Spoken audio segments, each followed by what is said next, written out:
बिस्मिल्लाहिर्रहमानिर्रहीम। अस्सलाम वालेकुम नाज़रीन, आप देख रहे हैं प्रोग्राम सिटी एट 10। मैं हूं आपकी मेज़बान अना यूसुफ। उम्मीद आप सब लोग ठीक ठाक होंगे और ईद की शॉपिंग भरपूर तरीके से कर रहे होंगे। मुसलसल 2 दिन से मेरा बाजार जाना हो रहा है। अच्छा, मैं 2 दिन से अपनी शॉपिंग नहीं कर रही हूँ। असल में आप फैमिली के लोगों को भी साथ अक्सर ले जाते हैं ना। बीइंग अ ड्राइवर समटाइम आपको ये ड्यूटी निभानी पड़ जाती है। तो ईद की शॉपिंग सब लोग बड़े ज़बरदस्त कर रही हैं। ट्रैफिक बहुत ज़्यादा होती है जहाँ कहीं पे भी चले जाएं। कल मैं कोशिश करके अफ्तारी से पहले इसलिए गई कि शायद अफ्तारी से पहले ट्रैफिक नहीं होगी, लेकिन 2-3 घंटे पहले भी ट्रैफिक का बुरा हाल था। लेकिन वो इस वजह से ऑब्वियसली गाड़ियाँ बहुत ज़्यादा थी। हर शॉप के बाहर जो है, हर मार्केट के बाहर लोगों का इतना रश है कि ईद की शॉपिंग करने के लिए लोग आए हैं, तो वहाँ पर फिर ट्रैफिक तो होगी। पर रिक्वेस्ट एक मैं करना चाहूँगी यहाँ पर एक लोगों से भी, सिटी ट्रैफिक पुलिस से भी, कि कोई पार्किंग का एक मुनज़्ज़म निज़ाम हो जाए। जिसका जहाँ दिल करता है गाड़ी लगा के चले जाता है। उसकी वजह से जितनी कल मुझे प्रॉब्लम हुई है शायद ही किसी को ही हो। सो आप दूसरों के लिए आसानी प्लीज़ पैदा करें। इस तरह अगर आप कहीं पर भी गाड़ी पार्क करके चले जाएंगे, किसी दूसरे की गाड़ी पीछे रह जाएगी तो प्रॉब्लम हो जाती है।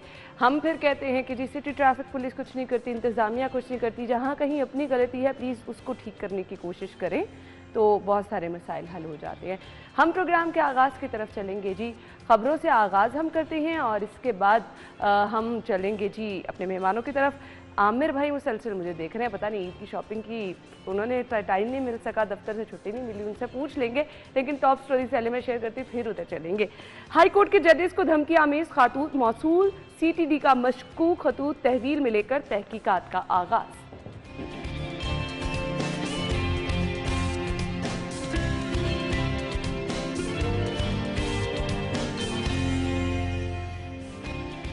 इलाज घर की दहलीज पर पंजाब में chief minister clinic on wheel शुरू करने का फैसला।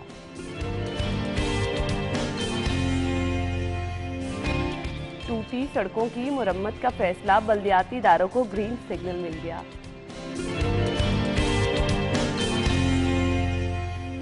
और महंगी बिजली पेट्रोल के बाद शहरियों पर नया बोझ डालने का फैसला। अब ये क्या है वो भी आपको बताएंगे।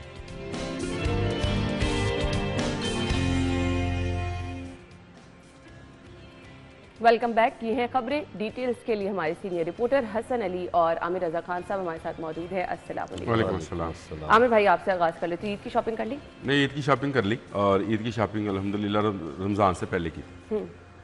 अपने भी कपड़े लिए और बेगम के भी, बेटी के भी, तीनों के कपड़े लिए हमने इस रमज़ान से पहले। ये हमेशा से असूल है कि रमज़ान से पहले शॉपिंग कर लो जो करना है। कोई नया मॉडल नहीं आता है, कोई नया कपड़ा नहीं आता है, कोई नया डिज़ाइन नहीं आता है। रमज़ान से पहले शॉपिंग करें, आराम रहें, सुकून रहें। दूसरा, आप ट्रैफिक पुलिस को कह रही थी कि लोग बेहंगम खड़ी करते हैं। असल में कसूर हमारी DC साहबा का है, राफिया का, जिन्होंने जितनी पार्किंग लॉट्स हैं वहाँ पर फट्टे लगवाए हुए हैं।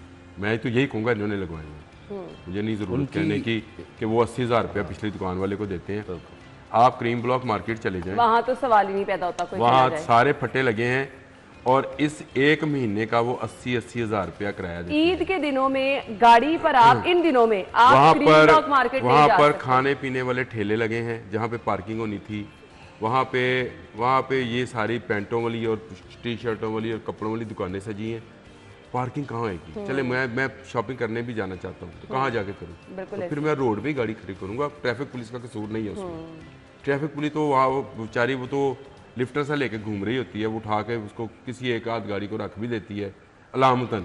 लेकिन असल कसूर जो है वो ज़िले इंतज़ामिया का है। वो यहाँ पे आई 3-4 दिन पहले प्रोग्राम में, मेरी उनसे बड़ी मुलाकात भी हुई। मैंने उनको अपने इलाके का भी बताया। मैंने कहा खुदारा वहाँ पे लाइन ही लगवा दे, रेड लाइन एक लगवा दें, फुटपाथ पे कब्जा कर ले, रोड पे ना कब्जा करें। फुटपाथ दे उनको। वो 30-40 फुट चौड़ा फुटपाथ है, वो सारे का सारा उनको दे दे। लेकिन एक लाइन लगा दे कि इस लाइन से आगे रोड ना कराए। 1.5 2 घंटे हम ट्रैफिक में फंसते हैं। कह के गई, वादा करके गई, लेकिन वो वादा ही क्या जो वफा हो जाए नहीं हुआ। और ये हो भी नहीं सकता, ये नहीं होगा। एक कमेंट चाहिए, शॉपिंग कहाँ तक पहुंची आपकी? कर ली अभी नहीं की? शॉपिंग मेरी तो हो चुकी है। या ये तो बड़े जबरदस्त लोग बैठे हैं, मैं तो एंड तक मेरी हो चुकी है। मिसेस की और बेटियों की रहती है, वो मिसेस कर रही है। मेरी अपनी शॉपिंग जो है वो मुझे नहीं पता, लेकिन मेरी शॉपिंग जो है वो 2 सूट आने होते हैं, एक आखिरी जुमे का और एक ईद का, वो आ चुके हैं, मुझे ये पता। चलें जी, बाकी जिन लोगों ने शॉपिंग करनी है, जो कर रहे हैं, उनको हम गुड लक कहना चाहेंगे। महंगाई वैसे बहुत ज़्यादा है। पहली खबर की तरफ आ जाएंगे जी। पहली आज की खबर क्या है? हाई कोर्ट के जजेस को धमकी आमेज खतूत मौसूल हुए। CTD का मशकूक खतूत तहरील में लेकर तहकीकात का आगाज। हसन अना, ये एक अहम मसला जो है दोबारा से सर उठा रहा है। ये अगर याद हो तो आज से आमिर भाई भी बताएंगे कि आज से चंद साल पहले भी ये मशकूक जो लेटर्स थे ये मुख्तलिफ अफसरान को जाया करते थे, उनमें पाउडर होता था, उसकी तहकीकात भी होती थी। अब ये काम है जो मुतलका इदारे हैं, CTD ने इस पे काम शुरू कर दिया है। लेकिन इसमें मुझे एक जो चीज़ मुझे वो लगी है, जो अच्छी नहीं लगी, जो कोरियर मुलाजिम गिरफ्तार किया गया है, उसका क्या कसूर है इसमें? वो तो सिर्फ एक लाने वाला है ना, उसको तो नहीं पता कि कहाँ से आया या कहाँ से नहीं आया। सही। तो लेकिन अब फिर वही बात है कि इस चीज़ को कंट्रोल करने के लिए ये दोबारा से जो सिलसिला एक दफ़ा फिर शुरू होने जा रहा है, इसको कंट्रोल करने के लिए जो इदारे हैं मुतलका, उनको चाहिए कि वो अपना प्रॉपर काम करें और इसकी जड़ तक इस दफ़ा पहुंचे। फोरेंसिक का निज़ाम आमिर भाई बड़ा ज़बरदस्त है और आई डोंट थिंक सो कि इसमें कोई इतना, इसमें फोरेंसिक का निज़ाम अमेरिका से ज़्यादा अच्छा नहीं है आप लोगों के पास। लेकिन वहाँ पे भी ये हुआ, और ये 2001 की बात है, ऐसे 23 साल पहले की, जिसका जिक्र कर रहे थे हसन के चंद साल पहले का वाक़या है। इंथराक्स के ख़त मिले थे और ये तकरीबन 22 लोगों को मिले थे, जिनमें से 5 की डेथ हो गई। इंथराक्स एक जहर है जो जिसको लेबॉर्ट्री में बनाया जाता है और केमिकल से तैयार किया जाता है, और फिर इसको इसकी वो किया जाता है, इसको नमो की जाती है, और इसके बाद इसके बीज से जो है वो फिर वो पाउडर बनाया जाता है, और उस पाउडर को जो है इंथराक्स कहते हैं। अगर सांस के रास्ते ये चला जाए तो ये बहुत ख़तरनाक है। अगर जिस्म पे लग जाए तो आपको खारिश होएगी, दाने निकल आएंगे, इस तरह की चीज़ें हैं। लेकिन अगर आपने सांस ले लिया उस पाउडर के अंदर, वो जब आप लिफाफा खोलते हैं तो वो लाजमी बात है हवा में जाता है, तो अगर आप सांस के ज़रिए अंदर चला जाए तो ख़तरनाक है। 5 लोगों की डेथ हो गई थी। उसके बाद खौफ और आसरा ना, यहाँ पर भी मैं उन दिनों ख़बरें अखबार में था, तो खतूत को 2 मील दूर रखा जाता था। लोगों ने भी मुख्तलिफ अखबारात के दफातर से भी खबरें मिलती थी, आज वहाँ खाता आ गया जी। और फिर लोगों ने एक मजाक शुरू कर दिया। वो मजाक ये था कि दूर दराज लेटर बॉक्स में एक खत डालते थे जिसके अंदर टेल्कम पाउडर होता था, और वो टेल्कम पाउडर जो है वो आता था, हल्का सा लगा होता था, जस्ट लग गया तो पर उसके बाद जिसने खोला था उसको छुट्टी दे दी, वो जाके नहाए, कोई डॉक्टर के पास जाए, पता नहीं क्या हो गया, वो होता टेल्कम पाउडर ही था। अच्छा। अल्लाह का शुक्र है पाकिस्तान में वो इंथराक्स नहीं आया उस तरह से उसको पाउडर। अब भी ये उसी को 23 साल पहले ये है कोई अच्छी उम्र का बंदा जिसने ये प्लान किया है, 70-72 साल का उम्र का बंदा है, जिसको ये सारा पता है कि किस तरह से चलना है। असल में तो इन्वेस्टिगेशन यहाँ से नहीं शुरू होनी कि कोरियर का बंदा असल साहब आपने पकड़ लिया। असल से इन्वेस्टिगेशन शुरू होनी है कि इसका बेनिफिशियरी कौन है। ये मिर्जा गालिब के खतूत के बाद ये अब खतूत का सिलसिला शुरू हुआ है। कभी इस्लामाबाद हाई कोर्ट के जज खत लिख रहे हैं, कभी पेशावर हाई कोर्ट का जज खत लिख रहा है, कभी ये पाउडर वाले खतूत आ रहे हैं, कभी सुप्रीम कोर्ट में आ रहे हैं, कभी इस्लामाबाद हाई कोर्ट में आ रहे हैं, कभी अब लाहौर हाई कोर्ट में भी आ गए। तो ये मिर्जा गालिब के खतूत की तरह के ये खतूत हैं, इसका बेनिफिशियरी कौन होगा, इसको देखें जरा। सबसे कौन चाहता है कि आपकी अदलिया को मुतनाज़ा और उसको अंडर प्रेशर दिखाया जाए पूरी दुनिया के अंदर, किसका इसमें फ़ायदा है? यहाँ से इन्वेस्टिगेशन शुरू करें, कोरियर मुलाजम से नहीं। ये CTD का काम नहीं है, CTD ये कर नहीं पाएगी। ये जिन लोगों का काम है, जिनके बारे में मैं कह रहा हूँ, ये उनका काम है।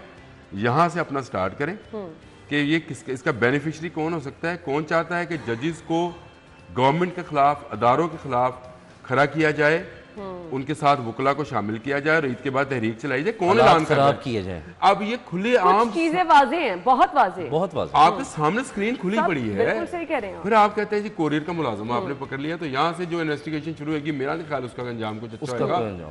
ये हुकूमत को निकलना पड़ेगा और उसको एजेंसीज का सहारा लेना पड़ेगा, और ये इसके बेनिफिशरी जो हैं उनको पकड़ना पड़ेगा। ये वही हैं शैतानुमा लोग हैं जो मुल्क में अफरा तफरी फैलाना चाहते हैं, जो पहले भी हमारी जो तंसीबात है उस पर हमले कर चुके हैं, और वो चाहते नहीं है कि इस मुल्क में जुडिशरी और ये अनासिर आपके सामने हालात किसी बेहतरी की तरफ जाए नहीं, और ये अनासिर वाज़ेह है, बस आपको थोड़ी सी तहकीकात करने की जरूरत है, क्योंकि ऑब्वियसली आपने जब कोई आमिर भाई ने कहा तस्वीर सबके सामने है, लेकिन जब आपने कोई प्रूफ पेश करना होता है तो आपके साथ में सब चीज़ें होनी चाहिए। तो थोड़ी सी तहकीकात करके आपके सामने सब कुछ आ जाएगा। हम ब्रेक लेते हैं, ब्रेक के बाद अगली खबर की तरफ आएंगे, हमारे साथ रहिए।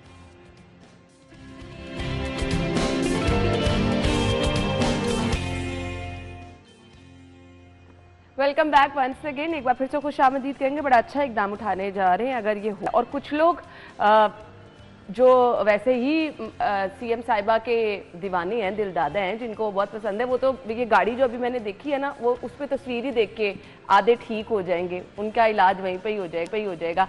अच्छा जी, पंजाब में chief minister clinic on wheel शुरू करने का फैसला किया गया। जब आयशा फुटेज दिखाएंगी तब मैं आमिर भाई से पूछूंगी, आमिर भाई आप जैसे लोग जिनको थोड़ा बहुत कोई बीपी का मसला हो, ऐसे कोई ठीक कराना हो, आप तो ठीक, बीपी आपका नॉर्मल हो जाएगा सीएम साहिबा की तस्वीर देख के गाड़ी के ऊपर। हाँ बिल्कुल हो जाएगा। वो देखिए आ गई है तस्वीर, वो देखिए। अच्छा, अभी सीएम साहिबा की तस्वीर। अच्छा है, ये बड़ा अच्छा प्रोजेक्ट है। हाँ। और इसमें गरीब लोगों को बहुत फायदा होगा। मैं पहले से कहता हूँ कि मरियम काम करने के लिए आई हैं और काम करेंगी, लेकिन एक काम तो ज़रूर करें कि जितनी आपकी सोसाइटीज़ हैं, चाहे वो कोऑपरेटिव हैं, चाहे प्राइवेट हैं, चाहे सरकारी जो भी हैं, उनके अंदर जो क्लिनिक्स हैं उनको ज़रा दोबारा फॉल कर दें। किसी एक में भी क्लिनिक उस तरह से फॉल नहीं है जिस तरह से उन्होंने लिख कर दिया होता है। अच्छा, प्राइवेट सोसाइटीज का भी गवर्नमेंट की रिस्पांसिबिलिटी है क्या? देखें उन्होंने मॉर्गेज किया होता है, ये हसन मुझसे बेहतर जानते हैं इस चीज़ों को। उन्होंने प्लॉट मॉर्गेज किए थे जिसमें डाकखाना है, कम्युनिटी सेंटर है, क्लिनिक है, दो एक कब्रिस्तान है, ये मॉर्गेज होते हैं, लेकिन उन पे अमल नहीं होता। एलडीए के पास है। कोई आपकी कोऑपरेटिव सोसाइटी के अंदर कोई ऐसा क्लिनिक नहीं है जहाँ पर आपको 24 घंटे डॉक्टर और नर्सेज मिलेंगे। देखिए आपके हॉस्पिटल्स का रश कम हो जाएगा, तभी कम होगा। मतलब मेरे घर के करीब ही एक जवान बच्चे का बीपी लो हो गया, ये परसों की बात है, उजैर नाम है उसका, बैंक में मुलाजिम है। घर वालों को लगा हार्ट अटैक हो गया। अब वहाँ पे कोई क्लिनिक ही नहीं है मरगजार के अंदर, वो उसको लेके गए जिनाह में, जिनाह करीब पड़ा ना, उन्होंने समझा हार्ट अटैक है। वहाँ पे डॉक्टर से वो बच्चा तो फेंट हो गया ना, उसको लेके गए, जवान बच्चा था 27-28 साल का, उसको उन्होंने कहा नहीं इसका बीपी लो है, इसका हार्ट अटैक नहीं है, आप जरा जो घर में तो रोना पीटना शुरू हो गया। लेकिन अगर क्लिनिक वहीं पे होता, आपका जिना हॉस्पिटल का रश बचता, गाड़ी की ट्रेवलिंग बचती, पेट्रोल बचता। वो जो हम कह रहे हैं कि करीम ब्लॉक से गुजरना पड़ता है, तो एक वो जो शेर लाने का मुतरादफ है इस वक्त, क्योंकि दोनों तरफ गाड़ियां रोड के ऊपर पार्क है। ऑनेस्टली मैं अब आपको ये बताऊं, लोगों का ट्रस्ट भी नहीं, जो आपने सिचुएशन बताई है, इस सिचुएशन में मुझे नहीं लगता कि कोई क्लिनिक लेकर जाएगा। नहीं, अगर डॉक्टर अच्छा है, अगर डॉक्टर अच्छा हो, अगर डॉक्टर अच्छा है, नर्स हो, हमें पता है कि यार वहाँ ईसीजी हो जाएगी, मुझे ये पता है कि वहाँ पे ऑक्सीजन सिलेंडर अवेलेबल होएगा, तो मैं बेवकूफ तो नहीं हूँ कि जिना से पहले अपने बच्चे को उस डिस्पेंसरी में ना लेके जाओ। के लिए आपको पहले अगर कोई हादसा होता है, लेट से किसी को गिरता है, कोई इसको चोट लगती है, कोई मोटरसाइकिल है, तो उसका बिल्कुल मौके पे इलाज हो जाएगा। तो ये जो क्लिनिक ऑन व्हील है, ये बड़ा अच्छा प्रोग्राम है, लेकिन इसमें बच्चों के फांसी टीके लग जाएंगे, इसमें ये हो जाएगा, क्या क्या इसमें फैसिलिटीज दी जाएंगी। इसमें एक तो हेपेटाइटिस की फैसिलिटी है, उसका टेस्ट हो जाया करेगा, ठीक है, ब्लड प्रेशर और शुगर टेस्ट हो जाएगा, और उसके लिए मेडिसिन तजवीज कर दी जाएगी। और वो जो ओपीडी में और आपको बच्चों को ओपीडी में नहीं जी, वो नहीं है उसमें। ये देखें, इसमें यही तो मसला है, इसमें आप इंजर्ड भी होंगे तो आपको पट्टी करने वाला नहीं मिलना, आपको 2-4-5 चीजें हैं। फर्स्ट एड वाली सहूलत भी इस तरह की नहीं है, लेकिन आपको जो फिर फर्स्ट एड की आमिर भाई देखें, फिर फायदा क्या, जब तक आप ये रेस्क्यू वैन नहीं है ना, नहीं वो नहीं है, लेकिन इसमें फर्स्ट एड का भी तो होना चाहिए। अगर नर्स होगी तो वो अगर आपको छोटी मोटी चोट होगी हसन, तो वो लगा भी देगी आपको पट्टी। अच्छा, आपने मुझे अच्छा नहीं है नर्स होगी, लेकिन वो जो आप समझ रहे हैं ना कि ये 1112 की तरह घर पे पहुंच जाएगी, वो नहीं है। ये नहीं, वो होनी भी ये एक इलाके में अनाउंस होगी, एक इलाके में अनाउंस होगी कि यहाँ पे आई है। अगर जिसने किसी ने चेक कराना है, कोई ब्लड प्रेशर, कोई शुगर, कोई हेपेटाइटिस का टेस्ट कराना है, कोई बच्चों के तशीसी, वो टीके लगाने हैं, वो इस तरह के मामला हैं, उसके लिए ये है। ये दूसरे अच्छा है, दूसरे लफ्जों में मेडिकल कैंप जैसे लगते हैं, ये हम उस तरह भी कह सकते हैं। यही सहूलतें होंगी तमाम, यही सहूलतें होंगी। नहीं, मैंने कहा तमाम सहूलतें फ्री दी जाएंगी, फ्री होंगी, ठीक है, और ये ज्यादातर गरीबों की बस्ती में जाके ले जाएंगे। चलिए, अल्लाह करे। ये बड़ा अच्छा है। नहीं, एक अच्छा है। देखें ना, ये जब 1122 आई थी, और खासतौर पे जब ये बाइक्स लेके आए थे, हाँ जी बिल्कुल, उसके बाद बहुत फर्क पड़ा। जहाँ गाड़ी नहीं जा सकती, वहाँ बाइक पे वो पहुंच जाते हैं। अक्सर सुबह देखती हूँ कि कहीं पे छोटा मोटा कोई बाइक पे एक्सीडेंट हुआ है, वहाँ पर आपको रेस्क्यू बाइक वाला नजर आती है, वो खड़े होते हैं, ठीक है। इसी तरह से इसका भी ये बहुत फायदा है। लेकिन दूसरी तरफ जो है ना, जैसे आमिर भाई ने बात पहले की है कि इलाके में जो फर्स्ट एड सेंटर है ना, वो लाजमी होना चाहिए, हर एरिया में होना चाहिए, हर सोसाइटी में होना चाहिए, ताकि लोग जो है वो किसी भी सिचुएशन में पैनिक ना हो और पहले वो वहाँ पे पहुँच के अपना जो फर्स्ट एड है वो वहाँ से ले सके। बिल्कुल और डॉक्टर नर्स को तनख्वाह जो सोसाइटी ने देनी है और सोसाइटी के मेंबर्स ने उसके पैसे देने हैं। देखिए गवर्नमेंट का खर्चा बचेगा, मैं ट्रैवलिंग बचेगी, बहुत सारी चीजें बचेगी ना, परेशानी बचेगी लोगों की, तो कितना फायदा होगा। अगर ऐसे सिर्फ आप एलडीए को खींच कर यही फाल करवा लें तो डॉक्टरों को अच्छे पैसे देखिए, जो सोसाइटी है वो फिर अच्छा डॉक्टर, जो उसके मुकीन हैं, जो उसके मेंबर्स हैं, वो तो कहेंगे नहीं डॉक्टर अच्छे वाला है। नहीं, अब इसमें एक और चीज़ है कि जो बहुत सारी ऐसी सोसाइटीज़ हैं हमारे लाहौर में कि जहाँ पे उनके अपने हॉस्पिटल्स हैं, हॉस्पिटल्स बहुत महंगे हैं, लोग उनको अफोर्ड नहीं कर सकते, प्राइवेट हॉस्पिटल्स बना दिए उन्होंने बहुत ज़्यादा, ठीक है। तो अब वहाँ पे एटलीस्ट ऐसी कोई फैसिलिटी तो होनी चाहिए कि जिससे लोगों को फ़ायदा हो सके। बिल्कुल सही कहा आपने, अदरवाइज इतने महंगे जो हॉस्पिटल नहीं अफोर्ड कर सकेगा वो कहाँ से तिबी सहूलियात लेगा, उन्हें ऑल द वे दोबारा फिर सरकारी हॉस्पिटल, जैसे आमिर भाई ने एक एक्सपीरियंस बताया है, ये बहुत ज़रूरी है। ये भी बहुत अच्छा प्रोजेक्ट है, जहाँ पर कहीं आवाम को फ़ायदा होगा मेरे ख्याल से उसको हमेशा हम अप्रिशिएट भी करते हैं और हम कहते हैं कि इसको मजीद बढ़ाना भी चाहिए, लेकिन साथ साथ जो सजेशन दी गई है वो भी बहुत ज़रूरी है। तस्वीर भी बहुत अच्छी है, तस्वीर के बगैर तो आमिर भाई तस्वीर भी देखा, दोबारा मैंने कहा मैं बता दूं आपको, तस्वीर अच्छी है। चलें जी, हम उसको भी जरूर अप्रिशिएट करते हैं, काम अच्छा होना चाहिए, तस्वीर, फीते, वो तख्तियां, इनकी हम मुखालिफत नहीं करते, ये जरूर हो, लेकिन आवाम को फायदा भी होना चाहिए। ब्रेक के बाद आएंगे, स्टे विद अस।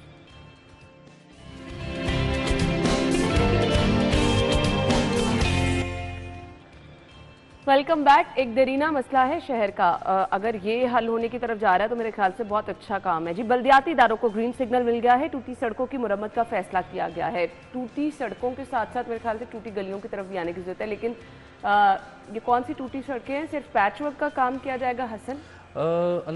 इसमें ना अगर देखा जाए तो बहुत सी ऐसी सड़कें कि जो इस वक्त बन रही हैं, शुरू हो चुकी हैं, जिसमें मैं अगर बात करूँ तो राइवन रोड जो है वो बन रही है, वो बहुत सी जगह से वहाँ पे पहले पैच वर्क होता रहा है, लेकिन अब वो प्रॉपर उसको बना रहे हैं। इस तरह से जाती उमरा वाली रोड है वो बन रही है, और शहर में बहुत सी, उसका तो नाम ना लें आप। नहीं वो भी तो देखें, वो बहुत जरूरी है, वो बहुत नहीं, उसमें अना देखें अगर हम बात करें कि सिर्फ एक ही घर तो नहीं है ना, वहाँ पे सोसाइटीज़ भी हैं, जो लोग दूसरे भी मुस्तफीद होंगे, चले उन्हीं के बदौलत हो जाए, उनकी किस्मत अच्छी है, वो उनकी किस्मत हो जाएंगे, तो वो मुस्तफीद हो जाएंगे। लेकिन ये कि इस वक्त पैच वर्क देखने में कम आ रहा है, और जो मेन रोड जहाँ बहुत ज़्यादा पैच वर्क पहले माजी में हो चुका है, उन सड़कों को उखाड़ के दोबारा से बनाया जा रहा है। फिरोजपुर रोड पे पैच वर्क की बहुत जरूरत है, मुल्तान रोड पे आमिर भाई बहुत जगहों पर खड्डे जगह जगह पे हैं। अब ये वो रोड है जो ऑलमोस्ट फिरोजपुर रोड तो सिग्नल फ्री है, यहाँ पर अगर पैच वर्क ना हो तो, अभी मैं आज ही आई हूँ सुबह, 3-4 जगहों पे आमिर भाई खड्डे, अगर आपने देखे। कहाँ पे? फिरोजपुर रोड पे। फिरोजपुर रोड पे मैं आपको बता सकता हूँ कहाँ पे है। मतलब मैं आपको ये बता सकता हूँ कि शमा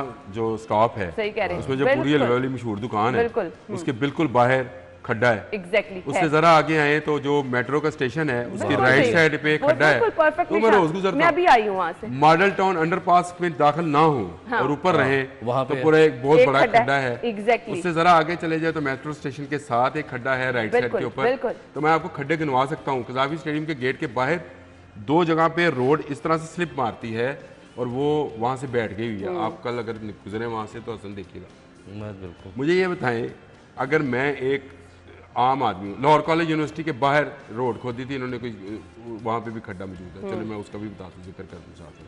रोजाना जहाँ से मैं गुजरता हूँ, मैं इसलिए कहता हूँ कि ये बिल्कुल, और एक विरासती काम है जी आपके वो सब्जाजार वाला, वो तो हो ही नहीं, वो जो 5 गुजर गए वज़ीर आला जिन्होंने उस रोड को समझ लिया है। वो वैसे वहाँ के लोग बेस हैं, ना वो मुजाहरा करते हैं, ना वो बाहर निकलते हैं, ना रोड ब्लॉक करते हैं। जब तक नहीं करेंगे, किसी आपके वज़ीर आला ने, कोई वज़ीर आला भी हो, उसने उस रोड को नहीं बनवाना और वो नहीं बनेगी। ये पता नहीं कौन से रोड्स बनेंगे, कहाँ पैच वर्क होएगा। मुल्तान रोड जगह जगह से बैठ चुकी है, जगह जगह जाती उमरा की रोड इसलिए बन गई कि वहाँ की वज़ीर आला आ गई है, तो महकमों ने सोच लिया कि ये रोड बना मैंने दो, तो बताया वज़ीर आला का मुंह बंद करो कि भाई ये रोड तो बन रही है। बाकी किसी रोड पे कोई काम नहीं हो रहा।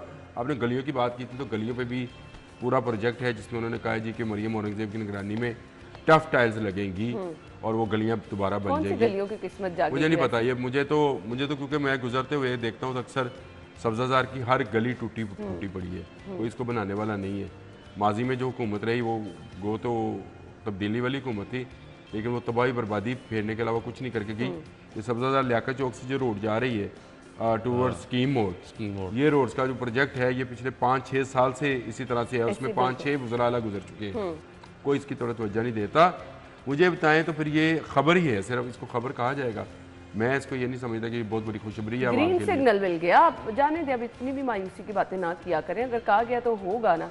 नहीं, ग्रीन सिग्नल देने तो होगा ना। ग्रीन सिग्नल देने में क्या अर्ज है? चलो मुझे बताएं, ये अभी येलो हो जाएगा फिर रेड हो जाएगा, वो कहे जी फंड नहीं है, वो ये महकमे की सुस्तियां, महकमे की चीजें, पैसा आएगा नहीं आएगा, असल में सारा तो इस काम नहीं। ये आमिर भाई की इस बात से मैं मुत्तफिक हूँ। देखें, जब तक ये जो रेड टेपिज्म है ना, ये खत्म नहीं किया जाएगा इदारों में से, तब तक आपके मसाइल हल नहीं होंगे। और ये बुनियादी मसला है, ये खत्म करना कोई इतना आसान काम नहीं है। खैर, ये ग्रीन सिग्नल वाकई देखें कब जाकर इस पर ये काम का आगाज होता है, ये एक लंबा प्रोसेस होती है। ब्रेक के बाद आएंगे, हमारे साथ रहिएगा।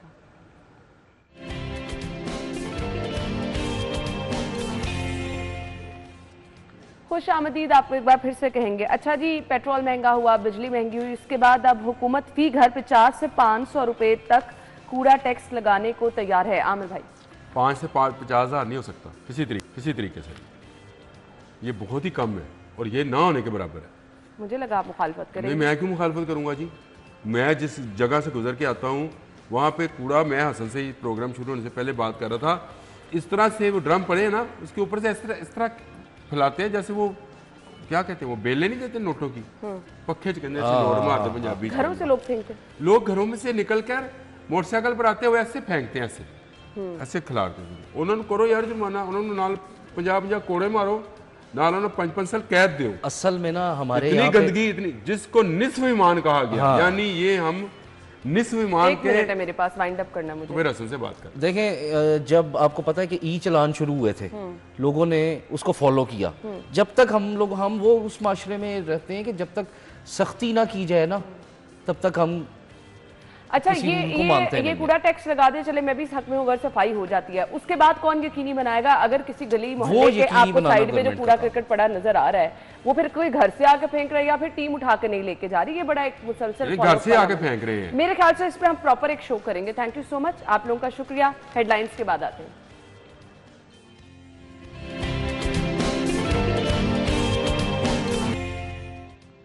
Welcome back once again. So कुछ दिन हो गए हैं मुसलसल न्यूज़पेपर में एक खबर हमें बार बार जो है वो हम पढ़ भी रहे हैं और हालात देख रहे हैं कि अब बिगड़ रहे हैं। डेंगू के हवाले से मैं बात कर रही हूँ। डेंगू के मरीज सामने आना शुरू हो गए और आप लोगों ने अपने घर में भी ये नोटिस करना शुरू किया होगा कि इर्द गिर्द आपको मच्छर जो हैं वो अब ज़्यादा नज़र आना शुरू हो गए।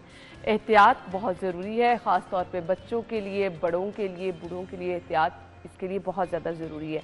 अच्छा, बहुत सारे लोग ऐसे हैं वो कहते हैं कि अच्छा कोई डेंगू बुखार तो मैटर नहीं करता, क्योंकि हम सुन के इतना आदी हो चुके होते हैं। सो हम यहाँ पर अपनी रिस्पॉन्सिबिलिटी समझते हैं और हम चाहते हैं कि हम टाइम टू टाइम आपको अपडेट करते रहें। एहतियात क्या करनी है, कितना ख़तरनाक है ये डेंगू, आपने इससे किस तरह से महफूज रहना है, किन लोगों के लिए बहुत ज़्यादा ख़तरनाक है।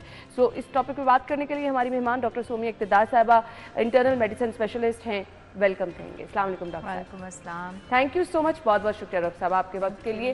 डॉक्टर साहब, ये सीज़न दोबारा से स्टार्ट हो गया और अब टिल मॉनसून तक हम इस खतरे में रहेंगे, कितनी एहतियात की ज़रूरत होती है?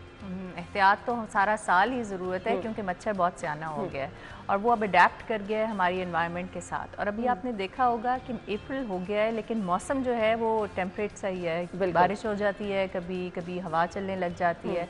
सो वो जो गर्मी वाली एक लहर थी वो अभी तक हमारे पास नहीं आई है। सो ये तो फेवरेट सीज़न है मॉस्किटो ब्रीडिंग के लिए। तो मॉस्किटोज़ जो हैं जब ब्रीड करते हैं तो ऑब्वियसली उनका नंबर बढ़ता है और फिर वो बीमारियाँ फैलाने का बायस बनते हैं। सो मलेरिया और डेंगू दोनों क्योंकि मच्छर से फैलने वाली बीमारियां हैं, तो आपके पास नंबर ऑफ़ केसेस में सर्ज आती है। और ये मूनसून, पोस्ट मूनसून और प्री मूनसून भी, ये जो स्प्रिंग का सीज़न है, ये बहुत ब्रीडिंग के लिए फेवरेबल होता है, इसलिए मॉस्किटोज़ बढ़ते हैं। तो एहतियात हम बहुत सालों से बता रहे हैं। आई एम श्योर कि अब तो हमारी ऑडियंस को याद हो गई होगी, लेकिन रिमाइंडर बहुत ज़रूरी है। एहतियात ये है कि मच्छर क्योंकि पानी में अपने अंडे देता है और ब्रीडिंग करता है, तो जहाँ भी पानी जमा हो उसको आप डिस्कार्ड कर दें। बाहर जो आपके ट्रंक ट्रीज़ हैं उनमें जमा हो सकता है, गमलों में जमा हो सकता है, क्यारियों में खड़ा हो सकता है। साफ़ पानी का मच्छर है तो जहाँ अगर आपने पानी स्टोर किया हुआ है या आपने कोई ऐसा कूट कबाब फेंका हुआ है, जैसे हम डिस्पोजेबल प्लेट्स या ग्लासेस छोड़ देते हैं, तो उनमें ये बन जाता है। सो इनको प्रॉपरली डिस्पोज ऑफ करें। अगर आप वेस्ट मैनेजमेंट अच्छी कर लेंगे तो आप मॉस्किटो ब्रीड इसको कर्टेल कर सकते हैं। और ये मच्छर क्योंकि इंडोर रहना पसंद करता है, तो ये जो हम घर में गुलदान में फूल लगाते हैं, या जो हमारे वाटर कूलर्स का पानी है, या फ्रिज का पानी ड्रिप कर रहा है, या कहीं पानी हमने स्टोर किया हुआ है और उसको कवर नहीं किया हुआ, तो ये ऐसी जगह है जो मच्छर के पनपने का बायस बनती हैं। इसके अलावा हमारी आदत होती है कि जो यूज़ नहीं हो रही चीज़ें, वो पुरानी चीज़ें, वो हम छत पे या स्टोर रूम में फेंक देते हैं, और अगर वो ओपन एरिया हो तो बारिश का पानी वहाँ इकट्ठा होना शुरू हो जाता है। पुराने टायर गाड़ियों के जो यूज़ नहीं होते वो हमने कहीं बाहर रखे होते हैं, और वो जो रबर के टायर्स होते हैं और फिर उनमें पानी भी आता है, वो बड़ी फेवरेट साइट है मॉस्किटो ब्रीडिंग की। तो इन तमाम चीज़ों को प्रॉपरली डिस्कार्ड कर दें और अपने घर का जायज़ा लें। अभी स्प्रिंग ब्रेक है और ईद ब्रेक भी साथ आ रही है, तो मैं बच्चों की हमेशा ड्यूटी लगाती हूँ कि वो एक चेक पोस्ट बना की तरह बना लें कि ये मैंने चेक करने हैं ये पॉइंट्स घर में, कि यहाँ पानी तो जमा नहीं है, कि एसी का पानी जो ट्रिप नहीं कर रहा, या फ्रिज की जो ट्रे है उसमें पानी इकट्ठा नहीं है, या गुलदान का पानी जो है वो every second to third day आप उसको चेंज कर दें। बहुत सारे लोग घरों में परिंदों के पानी के लिए बर्तन रखते हैं, ये भी एक फेवरेबल साइट होती है जहाँ पे मॉस्किटो ब्रीड कर सकते हैं। तो इनको कोशिश करें कि बहुत फ्रीक्वेंटली चेंज करें और उनको अच्छी तरह स्क्रब करके धो के।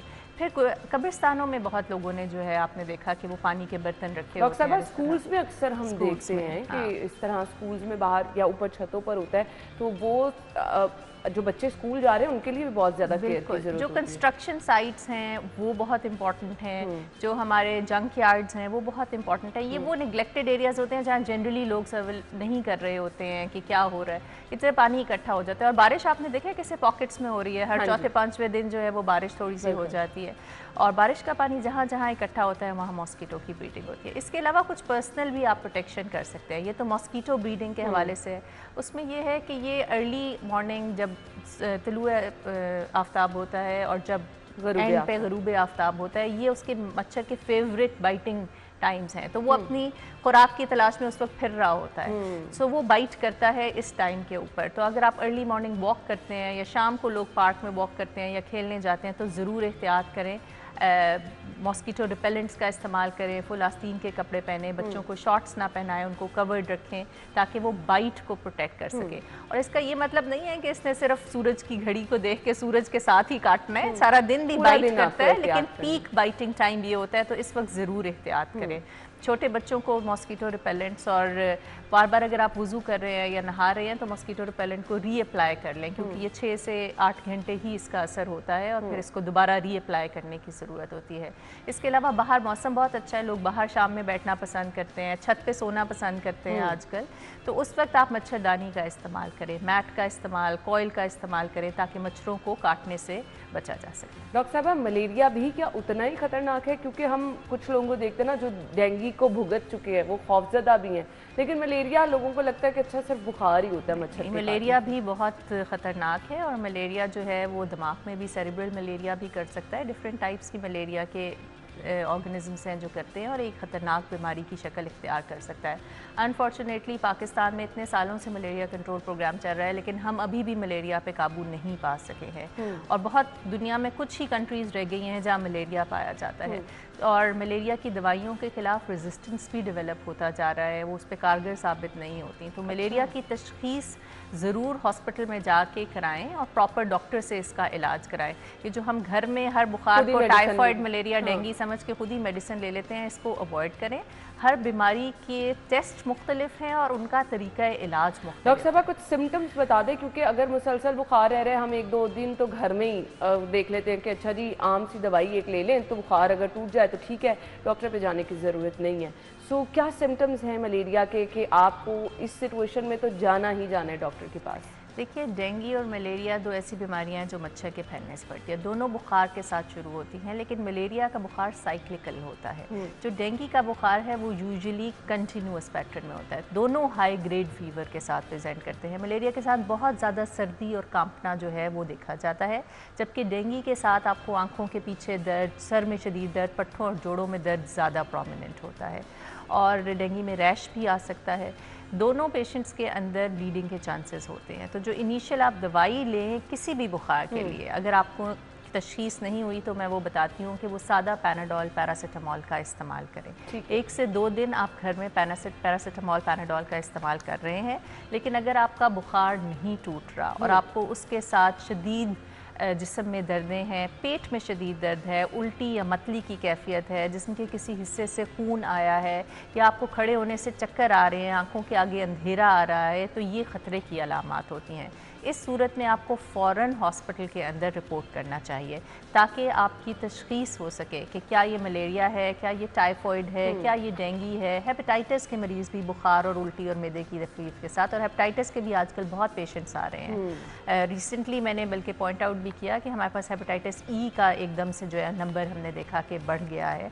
सो ये क्योंकि खाने पीने और पानी अगर आलूदा हो उससे फैलने वाली बीमारी है, तो ये भी इस मौसम में बढ़ रही है, इसको भी साथ, और इन सबको डिफ्रेंशिएट करना भी इम्पॉर्टेंट है। सो क्योंकि इनका तरीका इलाज मुख्तलिफ बीमारियाँ और मुख्तलिफ अद्वियात दी जाती हैं। एक कॉकटेल नहीं ले लेनी कि सारी दवाइयाँ मिला के खा ले के कोई ना कोई तो असर करेगी, कोई ना कोई तो असर करेगी। ये गलत तरीका है इलाज। और इस चीज़ में, इस तरह के इशूज़ में, चाहे वो डेंगू की सुअर कंडीशन है या मलेरिया की, ये जो सेल्फ मेडिकेशन है ये आपके लिए नुकसानदेह भी हो सकती है। नॉर्मली हम कहते हैं करीबी डॉक्टर के पास जाएं, ड्रिप पे ड्रिप लगा लें तो बस वो लोगों को लगता है ये एक लोगों का जो कॉन्सेप्ट है कि ड्रिप शायद ताकत देती है। देखिए, ड्रिप पानी होता है या वो ग्लूकोज होता है, तो इसको बड़े एहतियात से देने की ज़रूरत होती है। पानी की कितनी मिकदार आपने देनी है ये कैलकुलेट करते हैं हम मरीज़ के जिस्म के मुताबिक, उसके वेट के मुताबिक कि उसकी कितनी रिक्वायरमेंट है, उसकी यूरिन आउटपुट के मुताबिक, और ये खुद से फैसला करना और इंसिस्ट करना कि मैं ड्रिप लगवा लूँ, ये बहुत ही गैर मुनासिब है। इसी तरह जो ग्लूकोज की बोतल लोग लगा लेते हैं कि जिससे ताकत आ जाती है, बहुत सारे पेशेंट्स वो होते हैं जो डायबिटिक होते हैं, उनको ग्लूकोज की बोतल नहीं लगा सकते, उनकी शुगर बहुत स्काई हाई चली जाती है और कॉम्प्लिकेशंस हो सकती है। सो इस तरह की जो इंसिस्टेंस है कि आप डॉक्टर को जाकर कहते हैं, मेरे पास इमरजेंसी में कई दफ़ा पेशेंट्स आते हैं तो हमारे जूनियर डॉक्टर्स कह होते हैं कि क्या है, मैं इसको मैडम फ्लूइड लगाया हुआ है। मैंने कहा क्यों लगाया हुआ है, मुंह से नहीं मरीज़ खा सकता? हाँ जी, हमने तो उन्हें कहा था कि ORS मुंह से ले लें या खा लें, लेकिन वो बज़िद थे कि जी हमें फ्लूइड जो है वो IV ड्रिप में ही लगा दें। तो ये कई दफ़ा बहुत रिक्वायर्ड भी नहीं होता और ख़तरनाक भी हो सकता है। तो कैलकुलेटेड हमें हर चीज़ करनी चाहिए और डॉक्टर के मशवरे से आप ये चीज़ें करें और ख़ुद से इन बातों पे इंसिस्ट ना करें। सही। और अगर आपको ये सिम्टम्स लग रहे हैं जो डॉक्टर साहबा ने मेंशन किए हैं, तो प्लीज़ वेट आपने नहीं करना, आपने ज़रूर बर वक्त डॉक्टर के पास जाना है ताकि आपका इलाज जो है वो यकीनी बनाया जा सके। डॉक्टर साहब, हमारा आज का दूसरा टॉपिक है, मैं उसकी तरफ आना चाहूँगी। बहुत ज़्यादा हम देख रहे हैं हमारी सोसाइटी में ऑयल का इस्तेमाल बढ़ता चला जा रहा है। आजकल तो वैसे ही रोज़े हैं तो फ्राई चीज़ें तो हर घर में बन रही हैं, लेकिन हम खानों में भी ऑयल इस कदर ज़्यादा इस्तेमाल कर रहे हैं, ऑयल घी किस कदर नुकसानदेह है ये हमारे लिए? देखिए, एक हमारा एक कल्चर बन गया है कि एक तो फास्टिंग को हमने फीस्टिंग बना दिया है और फिर वो पकौड़े, समोसे, कचौरियाँ शायद एक हॉलमार्क बन गए हैं इफ्तार टेबल का, जो कि डीप फ्राइड आइटम्स है। बच्चों को हमने फ्रेंच फ्राइज़ पे लगा दिया, वो भी डीप फ्राइड आइटम है। हर चीज़ हम फ्राई करके खाते हैं और जो फ्राई है उसमें ऑयल का कंटेंट बहुत ज़्यादा होता है। और ये ऑयल, अगर आपने देखा होगा किसी प्लेट में अगर ऑयल हो तो आप उसको धोते हैं तो वो जम जाता है, उसको धोना मुश्किल होता है। इसी तरह ये जो ऑयल है ये अंदर हमारे जिस्म में जाके हमारी खून की नालियों में जम जाता है, और जब ये खून की नालियों में जम जाता है तो अंदर से किसी ने नहीं धोना, सो वो खून की नालियाँ आहिस्ता आहिस्ता इस डिपोजिशन की वजह से तंग होना शुरू हो जाती हैं, और जब उनमें तंगी होती है तो वो ब्लड सप्लाई को मुतासिर करती हैं। अगर वो दिल की नालियों में तंगी आएगी तो दिल के अटैक के खदशे को बढ़ा देती हैं। अगर दिमाग की नालियों में तंगी आएगी तो स्ट्रोक के खदशे को बढ़ा देती है। अगर जिस्म की पेरिफेरल जैसे कि टांगों या बाजुओं की नालियों के अंदर खून की नालियों में तंगी आएगी तो वो नीली हो जाती हैं या उन्हें काटना पड़ता है, जिन्हें हम गैंग्रीन या पेरिफेरल वैस्कुलर डिजीज़ कहते हैं। सो ये जो लिपिड्स हमारे यानी कि फैटी एसिड जो आप समझ लो कि जो फ़ैट का इस्तेमाल है, ये हमारे लिपिड मेटाबॉलिज्म को मुतासर करता है और कोलेस्ट्रॉल बढ़ जाता है, इससे मोटापा बढ़ जाता है, इससे खून की नालियों की तंगी हो जाती है और ये बहुत नुकसानदेह है। सो हमें मिनिमल, हमारे पाकिस्तान में आपको पता है सबसे ज़्यादा कंजम्पशन है ऑयल की, तो हमें ऑयल जो है वो, ये मैं नहीं कहती कि बंद कर दें, ऑयल की कुछ मिकदार रिक्वायर्ड भी होती है, बहुत सारे बॉडी फंक्शंस में ये हेल्प भी करता है, लेकिन ये डीप फ्राइड आइटम्स को हमें अपनी ज़िंदगी से निकालना चाहिए। और ऐसे लोग जिनको ये मसला है कि जिनके जिस्म में मोटापा है, चर्बी की मिकदार ज़्यादा है, फैटी लिवर है, जिनको कोलेस्ट्रॉल का मसला है, उन लोगों को अपनी डाइट में से फ़ैट्स को कम से कम इस्तेमाल करना चाहिए। सब्जियों और फलों का ज़्यादा इस्तेमाल करें। डेयरी का भी अगर इस्तेमाल करें तो बालाई उतार के करें। Low fat milk, low fat yogurt, low fat cheese ये आप इस्तेमाल कर सकते हैं, लेकिन कम से कम। इसके अलावा गोश्त में बहुत ज़्यादा चर्बी होती है, और फिर हम जब गोश्त पकाते हैं तो उसके ऊपर जब तक एक वो लहर तैर ना रही हो, तड़का ना लगा हो, तो लोगों को शायद मज़ा ही नहीं आता। मैं खानों पे देख रही होती हूँ, अब बहुत सारे लोग फूड ब्लॉगर्स भी बने हुए हैं, तो वो जो प्रमोट कर रहे होते हैं कि इतना देसी घी और फिर बटर भी डाल दिया और फिर चीज़ की भी लेयर, ये सब फैट अंदर जाके क्या कैटास्ट्रोफी कर रही है, ये लोगों को बताने की ज़रूरत है, बजाय कि आप उनको खाने की तरफ राग़िब करें। खाना खाएं ज़रूर, पर न्यूट्रिशियस एंड हेल्दी खाएं। हम अगर अपने पाकिस्तान के फैक्ट्स एंड फिगर्स को देखें तो इस वक्त हम ज़ियाबीतस की शरह में सबसे ऊपर जा रहे हैं, ब्लड प्रेशर के मसाइल बढ़ते जा रहे हैं, दिल की तकलीफ़ जो हम 45-50 साल के बाद लोगों में देखते थे, अब 28-30 साल की उम्र के नौजवानों में आ रही है। तो हमें अपनी लाइफस्टाइल और अपनी ईटिंग हैबिट्स को इम्प्रूव करने की ज़रूरत है। सारी दुनिया सिंपलर डाइट, मेडिटेरेनियन फूड की तरफ जा रही है, और हम तड़के और देसी घी और बटर की तरफ जा रहे हैं, जो कि हमारे लिए in the long run future generations के लिए तबाहकुन है। सही। किन लोगों को ऑयल का इस्तेमाल बिल्कुल तर्क कर देना चाहिए? देखिए, बिल्कुल तर्क तो आप कर ही नहीं सकते, क्योंकि अल्लाह ताला ने जितनी ग़िज़ाएँ बनाई हैं उसमें कुछ ना कुछ फ़ैट कंटेंट होता है। फिर वो दूध जो कि एक नेचुरल ऑर्गेनिक है उसके अंदर भी है, उससे जितनी चीज़ें बनती हैं उसमें भी है, जो मीट है, गोश्त है, उसमें भी है, लेकिन जो एडिड आपका ऑयल है उसका इस्तेमाल मिनिमल करना चाहिए। लोग पूछते हैं कि जी कौन सा तेल इस्तेमाल करना चाहिए, तो कैनोला और सनफ्लावर तेल आप इस्तेमाल कर सकते हैं। बाकी आप देसी घी को अवॉइड कर लें, बहुत ज़्यादा डीप फ्राई ना करें, उसको शैलो फ्राई कर लें, उसको ग्रिल कर लें, ये ऑल्टरनेटिव हैं। जिन लोगों को कोलेस्ट्रॉल का मसला है, कई दफ़ा सिर्फ एहतियात से काम नहीं चलता और अद्वियात की भी ज़रूरत होती है। मेरे पास बहुत मरीज़ आते हैं, बहुत ज़्यादा लेवल्स हाई होते हैं, और मैं जब उन्हें दवाई के लिए कहती हूँ तो कहते हैं नहीं डॉक्टर साहब, हम खाने में एहतियात कर लेंगे। देखिए, खाने में एहतियात ज़रूर करें, वो फर्स्ट स्टेप है, लेकिन कुछ बीमारियां ऐसी होती हैं जिसमें आपको ऑगमेंट करना पड़ता है दवाइयों के साथ, तो अद्वियात को भी साथ इस्तेमाल करने की ज़रूरत होती है। वो लोग जो दिल के आर्जे में मुब्तला हैं, जिनको कोलेस्ट्रॉल का मसला है, जिन्हें हम डिस्लिपिडीनिया कहते हैं, फैटी लिवर, जिनके जिगर के ऊपर चर्बी है, जिनको ऑलरेडी मोटापा है, इन लोगों को बहुत ज़्यादा एहतियात करनी चाहिए घी और तेल के इस्तेमाल के अंदर। और कोशिश करें, ये तो मैं नहीं कहती कि उबला हुआ खाना शुरू कर दें, तो आप हल्का सा सौते करके वेजिटेबल्स को इस्तेमाल कर सकते हैं, लेकिन एडेड ऊपर से ऑयल डाल के ना इस्तेमाल करें। खानों के अंदर, बाउल के अंदर ऊपर, और जो भून के हांडी में ऑयल डाल के कि उसका रंग रूप खूबसूरत हो जाए, उसको हमें अवॉइड करना चाहिए। आपके लिए आप थोड़ा सा ऑयल सैलेड में डाल के इस्तेमाल कर सकते हैं, वो भी बहुत अच्छा और टेस्टी और न्यूट्रिशियस होता है, लेकिन हमें अपना एक ट्रेंड बदलने की ज़रूरत है। एक सिंपल सी बात है, जितना आप सिंपल खाएंगे उतना आपके लिए अच्छा होगा, जितना आप हेल्दी लाइफस्टाइल को जो है वो अपने बना लेंगे, आप उतना ही अच्छी ज़िंदगी भी गुजार सकते हैं। ये राज है अच्छी ज़िंदगी का, सेहतमंद ज़िंदगी का। बाकी चीज़ें दोनों टॉपिक पे डॉक्टर साहिबा ने बहुत डिटेल में बता दी, हम अपने सोशल मीडिया प्लेटफॉर्म पे भी शेयर कर देंगे ताकि आप तक मैक्सिमम इन्फॉर्मेशन हम पहुँचा सकें। बहुत बहुत शुक्रिया डॉक्टर साहिबा, थैंक यू के लिए। नाज़िन, ब्रेक के बाद हम आपको ज्वाइन करेंगे, हमारे साथ रहिएगा।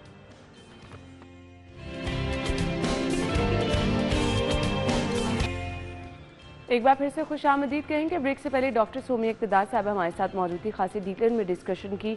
माहिर ग़िज़ायात ने हमें ज्वाइन किया क्योंकि हमने ऑयल का इस्तेमाल जो है इस पर बात करनी है। अच्छा, कुछ चीज़ें एक्चुअली ऐसा होता है कि ऑयल के बगैर आपको लगता है कि जी उस तरह से खूबसूरती नहीं आएगी या टेस्ट नहीं आएगा, निखार नहीं आएगा, तो ऑयल का इस्तेमाल अगर आपने करना है तो उसका बेहतरीन इस्तेमाल क्या है, किस वक्त आप ऑयली चीज़ों का इस्तेमाल कर सकते हैं, किन लोगों ने ऑयली चीज़ों का इस्तेमाल बिल्कुल नहीं करना। अच्छा जी, वो लोग जो कि अपना वेट रिड्यूस करने के चक्कर में रहते हैं, उनके लिए ऑयली चीज़ें कितनी ख़तरनाक हैं। समन इश्तियाक ने हमें ज्वाइन किया, माहिर ग़िज़ायात है, वेलकम करेंगे। अस्सलाम वालेकुम। वालेकुम अस्सलाम। थैंक यू सो मच, बहुत बहुत शुक्रिया आपके वक्त के लिए। ऑयल का इस्तेमाल कितना खतरनाक है? अच्छा है ना, बेसिकली देखा जाए ना तो हर हमारी डिजीज़ के पीछे हमारा ऑयल है, हमारे कुकिंग मेथड्स हैं और शुगर है। शुगर मेन कल्प्रेट है और ऑयल मेन कल्प्रेट है।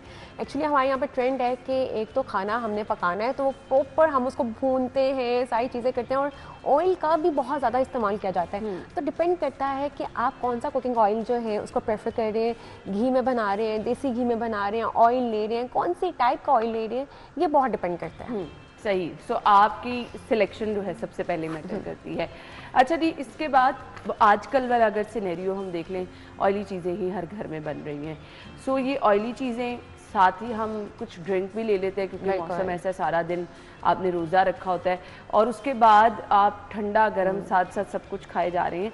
ये आपकी सिलेक्शन कितनी मैटर करती है कि आपने किस टाइम पे क्या क्या चीज़ें खानी है? अच्छा ना, बहुत बहुत मैटर करते हैं आपकी सिलेक्शन। जैसे अभी मैंने बात की कि हमारे घर में नॉर्मली ऑयल तो घी, खाना तो हमारे घी के बगैर हो ही नहीं सकता पॉसिबल। लेकिन आपने जो अब रमज़ान की बात की है, ये तो एक कल्चर है कि हम समोसे पकौड़ों के बगैर हम कहते हैं कि अफ्तारी जो है वो मुकम्मल नहीं है। लेकिन डिपेंड करता है कि आपके कुकिंग मेथड्स क्या हैं। अगर आपने समोसे पकौड़े लेने भी हैं तो आप उन्हें किन ऑयल में बना रहे हैं। हम स्टीम भी तो कर सकते हैं, ग्रिल भी तो कर सकते हैं चीज़ों को, बेक भी तो कर सकते हैं, लेकिन हमारे यहाँ पे डीप फ्राई किया जाता है चीज़ों को, और उसके बाद वही एक ऑयल जिसमें आपने खाना बनाया उसी को हम लेटर ऑन यूज़ करने के लिए भी रखते हैं। बार बार उसी ऑयल में हम चीज़ें बना रहे होते हैं जो कि आपकी प्रॉपर जो आपकी ग़िज़ा होती है उसके न्यूट्रिएंट्स को डैमेज कर देती है। तो ये बहुत मैटर करता है कि आप कौन से ऑयल को प्रेफर कर रहे हैं और किस तरह से आपके कुकिंग मेथड्स हैं। सही। अच्छा जी, अब मुझे ये बता दें कि ऑयल का इस्तेमाल खतरनाक किस हद तक है? जब हम डीप फ्राई चीज़ें खाते हैं वो किन किन बीमारियों को दावत दे सकते हैं? अच्छा ना, आप देखेंगे जैसे आपने रमज़ान की भी बात की थी, तो रमज़ान के एंड पे हम अगर तो फास्टिंग करें तो वेट हमारा रिड्यूस होना चाहिए। लेकिन होता है कि अनफॉर्चुनेटली कि रमज़ान के एंड पे हमें गर्ड इश्यूज़ होते हैं, कोलेस्ट्रॉल इंक्रीज़ हो जाता है, हार्ट डिजीज़ के प्रॉब्लम आते हैं, इवन वेट पुट ऑन हो जाता है क्योंकि हमने सारा थ्रू आउट मंथ हमने इतनी एक्सेस अमाउंट में ऑयली चीज़ें खाई होती हैं जो लेटर ऑन आपकी सेहत पे अफेक्ट करती है। उसके बाद जो आपने पूछा कि हम किस तरह से यूज़ कर सकते हैं, डिपेंड करता है। और ऑयल का इस्तेमाल बहुत बहुत ज़्यादा आपकी सेहत पे जो है इफेक्ट कर सकता है, लेकिन वो आप प्रेफर करें कि आप कुकिंग ऑयल, प्लांट बेस्ड जो कुकिंग ऑयल है वो ले लें, सैचुरेटेड ना लें। जो आपके घी है, आप यहाँ पे एक प्लेट रखें तो आप 5-10 मिनट बाद देखिएगा कि वो आपका घी जम जाता है, तो आपकी बॉडी में जाके कितना प्रॉब्लम करता होगा।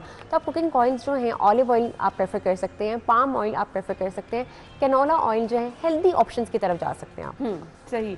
जो लोग वेट रिड्यूस करना चाहते हैं सो उनके लिए ऑयली चीज़ों के हवाले से क्या सजेशन है? अच्छा, उनको तो to be very honest as a dietitian मैं कभी रिकमेंड नहीं करती कि वो ऑयली चीज़ें लें।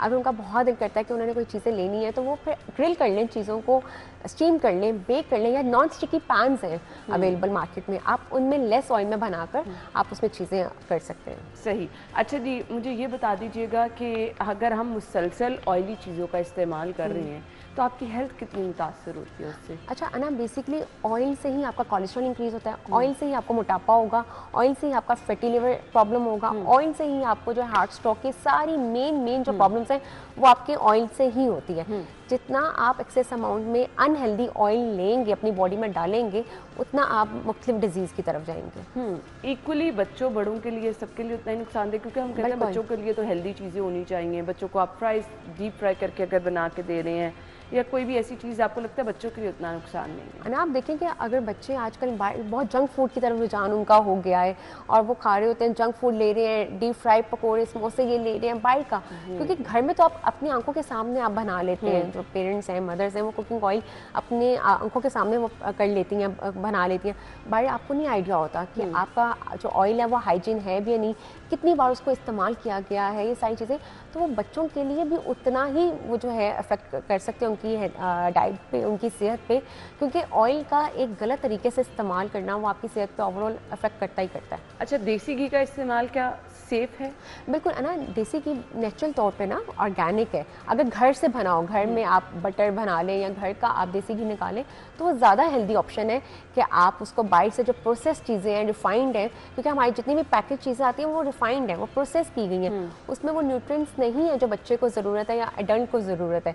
तो घर का जो देसी घी है वो आप प्रेफर कर सकते हैं। मैसेज क्या देना चाहेंगे देखने वालों को? अच्छा, बेसिकली है ना, मैं तो ये कहूँगी कि रमज़ान का महीना है तो फास्टिंग कंडीशन में जो हम सबसे ज़्यादा गलती करते हैं कि हमारी सुन्नत है कि खजूर से रोज़ा इफ्तार करें, उसके साथ पानी ले लें, लेकिन हम यहाँ पे गलती क्या करते हैं कि हम मीठे मशरूबात फ़ौरन अपनी बॉडी में डाल रहे होते हैं। उसके बाद हम जो है डीप फ्राई चीज़ों की तरफ चले जाते हैं कि खाना तो हम भूल ही गए हैं कि जो हमारा प्रॉपर डिनर होना चाहिए वो नहीं करते। तो मैं हमेशा ये रिकमेंड करती हूँ कि आप खजूर और पानी का इस्तेमाल करें या फ्रेश फ्रूट सैलड ले लें, फ्रेश फ्रूट ले लें और उसके बाद डायरेक्ट आप अपने डिनर पे आएँ। सही। तो ये वो चीज़ें हैं जो कि आपकी सेहत को भी अच्छा रखेंगी। आप अगर अच्छा दिखना चाहते हैं तो आपकी स्किन भी अच्छा रहेगी। आपका खाना बहुत मैटर करता है कि आप अपने खाने की सिलेक्शन किस तरह से करें। थैंक यू सो मच, आपके वक्त का बहुत बहुत शुक्रिया। नाज़रीन, एक ब्रेक होगी, ब्रेक के बाद ज्वाइन करेंगे, हमारे साथ रहिएगा।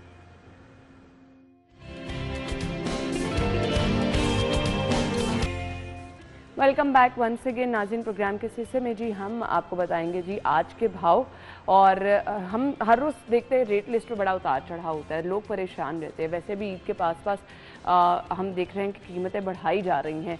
सो आज के भाव के लिए हम चलेंगे जी, हमारे रिपोर्टर अरबाज मौजूद है बाहर, उनकी तरफ। Over to you.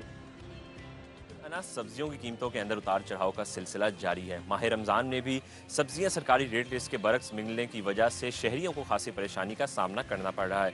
अगर आज के रोज़ सब्जियों की कीमतों की बात करें तो आलू जो कि हर पकौड़े में इस्तेमाल किए जाते हैं, उनकी सरकारी तौर पर कीमत रखी गई है 55 रुपये, मगर ओपन मार्केट के अंदर वो 70 से 80 रुपये फ़ी किलो के अंदर फ़रोख्त हो रहे हैं। इसी के अलावा जो टमाटर हैं उनकी सरकारी तौर पर कीमत रखी गई है 100 रुपये, मगर ओपन मार्केट में वो 120 से 130 रुपये तक के अंदर बेचे जा रहे हैं। इसी के अलावा प्याज की कीमत के अंदर इजाफा हुआ है। सरकारी तौर पर तो वो 200 से 210 रुपए तक के अंदर बेची जानी चाहिए, मगर ओपन मार्केट के अंदर वो 230 से 240 रुपए में फरोख्त हो रही है। इसी के अलावा जो लहसुन चाइना है उसकी कीमत में भी आज बड़ा इजाफा हुआ है और 615 रुपए सरकारी तौर पर उसका रेट रखा गया है, मगर ओपन मार्केट में वो 640 रुपए तक के अंदर बेची जा रही है।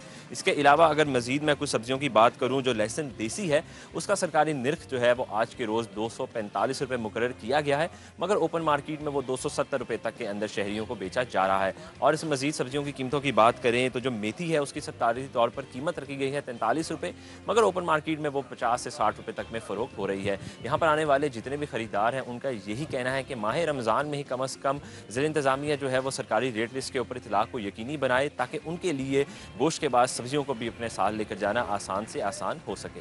जी थैंक यू अरबाज, आपने कीमतें बता दी। लोग बार बार यही कह रहे हैं और पहले रोज़े से यही कह रहे हैं, लेकिन कहाँ इंतज़ामिया ने किस हद तक अमल किया है वो भी आपने देख लिया। बाकी इंतज़ामिया से जब उनका पॉइंट ऑफ व्यू पूछे तो उनकी तरफ से तो सब अच्छा की रिपोर्ट आती है, लेकिन अवाम के मसाइल कोई हल करने वाला नहीं है। अरबाज हमें बता रहे थे जी आज की रेट लिस्ट। बहुत बहुत शुक्रिया आपका। हमें जाना है जी अब क्लोजिंग की तरफ, आपसे इजाज़त चाहिए। कल आपसे मुलाकात होगी और 1-2 दिन हमारे बड़े स्पेशल शो होंगे। कल स्पेशल जुमे की मुनासबत से होगा क्योंकि जुमातुल विदा है, और इसके अलावा हम अपने आने वाले शोज़ में बड़े ज़बरदस्त टॉपिक रखने वाले हैं, इसलिए आपने हमारे साथ ही रहना है। अपनी सजेशन हम तक पहुँचाएँ, अपना फीडबैक हम तक पहुँचाएँ। हमें इजाज़त दीजिए। अल्लाह हाफ़िज़।